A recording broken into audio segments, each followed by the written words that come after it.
কাজেই আমাদের উপর হলো সমন্বয়ের ভারটা এসে পড়েছে উন্নয়ন বাজেটের উপর। অন্য জায়গাটা ঠিক রাখতে হবে কাজে, কারণ সামগ্রিক স্থিতিশীলতার জন্য বেশি ঘাটতি বাজেট করা যাবে না।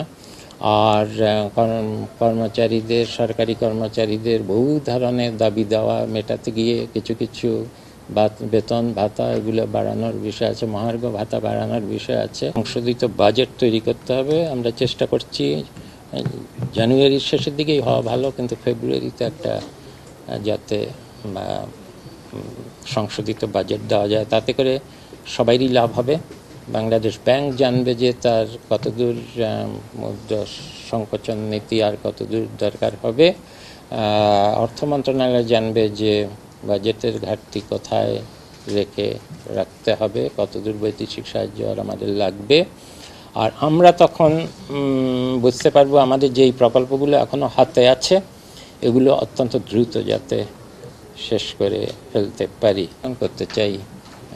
কিন্তু তার জন্য কিছু প্রাক্কলন লাগবে, যে এনবিআর থেকে কতদূর আমাদের কর সংগ্রহ, রাজস্ব সংগ্রহ কতদূর হচ্ছে, বৈদেশিক সাহায্য কতদূর পাওয়া গেছে, এবং এর উপর নির্ভর করবে সহনীয় পর্যায়ে বাজেটের ঘাটতি রেখে আমরা উন্নয়ন বাজেটের আকার কী করব।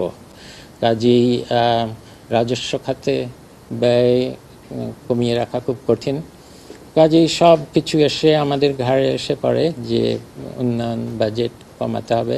কিন্তু উন্নয়ন বাজেটের আকার ছোট থাকলেই যে এটা প্রবৃদ্ধিতে খুব ক্ষতিকারে তা না, কারণ এক বছরের বড় বিনিয়োগ থেমে থাকলেও উৎপাদন ক্ষমতা অনেক দূর যে কোনোখানেই বাকি থাকে।